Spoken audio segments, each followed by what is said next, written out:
Assalamualaikum warahmatullahi wabarakatuh.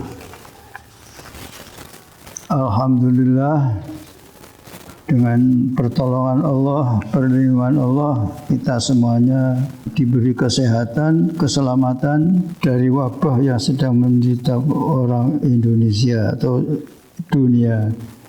Mudah-mudahan kita bisa mensyukuri kenikmatan itu dengan yang syukur yang sesungguh-sungguhnya, sehingga kita itu akan dilestarikan dalam kesehatannya. Amin. Jadikanlah kesehatan itu untuk jangan maksiat kepada Allah, mensyukuri kepada kenikmatan Allah yang diberikan pada masa ini seperti ini. Hidup kita ini jangan sampai digunakan untuk maksiat kepada Allah. Artinya harus untuk hal-hal yang diridhoi oleh Allah. Itulah yang namanya syukur. Kalau demikian kita bisa dengan mantap untuk mengharap tambahnya kenikmatan karena kita syukur. Salawat dan salam tidak lupa sampaikan kepada Nabi kita Muhammad sallallahu alaihi wasallam, sahabatnya, keluarganya, dan pengikut-pengikutnya. Amin ya rabbal alamin. Anak-anak sekalian, apa yang saya berikan pertama adalah kata pengantar. Artinya kata-kata yang akan saya sampaikan itu mengantarkan kalian untuk sampai kepada yang dinamakan tauhid. Pelajaran saya itu kemarin saya kenalkan, yaitu pelajaran tauhid. Artinya kata pengantar adalah apa yang ada di bawah ini mengantarkan kalian untuk mengerti dan sebagainya tentang tauhid. Ya, anak-anak sekalian perhatikan, untuk selanjutnya pelajaran tauhid itu pakai kitab. Kitabnya sudah disediakan oleh madrasah, saya kira tinggal tanya saja kepada Pak Agus, itu yang menyediakan kitab tauhid itu. Dan selanjutnya nanti saya memberikan pelajaran itu, tinggal buka kitab ini halaman sekian dan sebagainya. Kamu harus siap kitab, apa itu beli, apa itu pinjam boleh saja. Coba disemak apa yang ada di dalam HP kalian yang sudah saya sampaikan kemarin. Tidak diragukan bahwasanya tauhid adalah landasan bagi setiap amal. Amal sebesar dan sehebat apapun, jika tidak dibangun di atas tauhid, maka akan sia-sia dan sirna atau hilang. Maksudnya bahwa tauhid itu adalah pondasi dasar untuk ngamal kita bisa diterima oleh Allah Subhanahu wa taala. Padahal manusia itu memang di dunia supaya beramal untuk kita harapkan pahalanya besok di akhirat. Untuk itu, supaya amal kita itu diterima, maka amal kita harus dibangun atau ditaruh di atas tauhid. Apa itu tauhid? Ya, itu nanti kita akan mempelajari tauhid. Namun kenyataan yang menyedihkan yang kita rasakan di negeri kita, bahwasanya masih banyak saudara kita yang belum paham tentang tauhid. Meskipun lisan mereka mengucapkan kalimat tauhid, yaitu la ilaha illallah. Buktinya praktek-praktek kesyirikan di tanah air kita masih merajalela. Dukun masih bertebaran dan banyak sekali jumlahnya. Bahkan hampir setiap kota, bahkan hampir setiap kelurahan ada dukun, baik dukun asli maupun dukun palsu.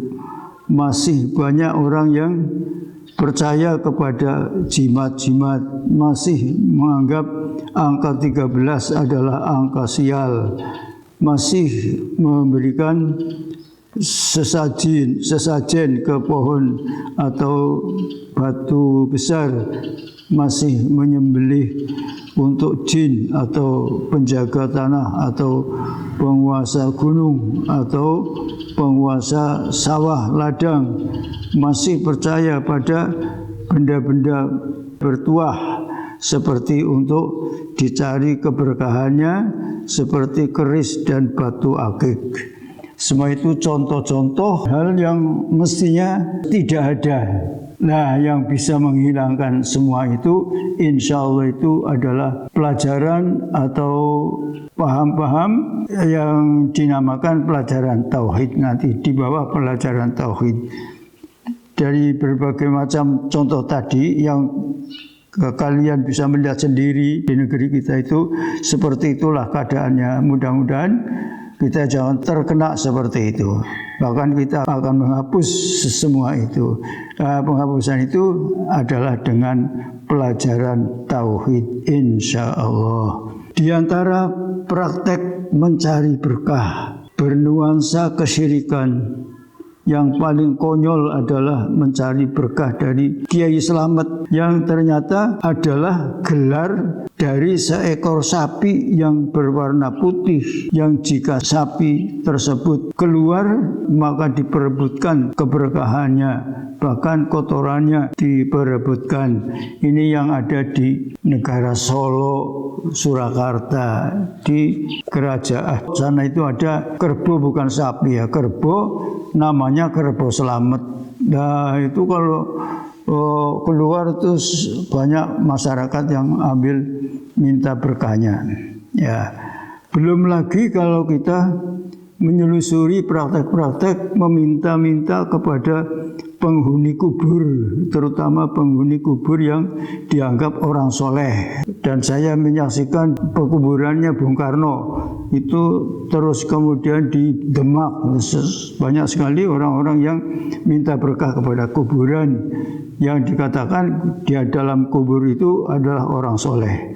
Na'udzubillah, kita seperti itu. Maka insya Allah dengan kita paham tauhid, hal-hal yang seperti itu bisa kita hilangkan, terutama dari diri sendiri, dan bisa dihilangkan daripada masyarakat. Oleh karena penanaman akidah secara umum, terutama tauhid yang kurang di tanah air, maka pemikiran-pemikiran yang aneh dan menyimpang mudah untuk disambut dan diterima oleh sebagian saudara-saudara kita. Di tanah air kita sampai terjadi berulang-ulang ada yang mengaku sebagai nabi akhir zaman. Dan ini sangat aneh, tapi yang lebih aneh lagi, ternyata ada masyarakat yang percaya dan mengikutinya. Demikian juga ada yang mengaku sebagai Nabi Isa yang turun dari langit, dan ada juga yang mengaku sebagai Al-Imam Al-Mahdi. Semua itu contoh-contoh yang ada di negara kita yang berupa kemusyrikan, yang bismillahirrahmanirrahim mari kita hilangkan dan bisa dibersihkan, dimurnikan kita tauhidnya. Hal ini seluruhnya semakin menekankan bahwa mempelajari perkara tauhid atau akidah secara umum adalah perkara yang sangat urgen, sangat penting di negeri kita. Siapkan dirimu untuk menerima dan untuk bisa mengamalkan apa arti tauhid yang sebenarnya. Adapun pernyataan sebagian orang yang meremehkan dakwah tauhid, yang menganggap bahwa pembahasan mengenai tauhid adalah pembahasan kuno dan kurang relevan dengan kondisi sekarang, maka ini adalah pernyataan yang keliru dan berbahaya, yang tentunya keluar dari orang-orang yang tidak paham tentang makna tauhid yang sesungguhnya. MWI semenjak berdirinya terus memperkuat apa yang dinamakan tauhid untuk menyelamatkan kita semuanya daripada kemusyrikan.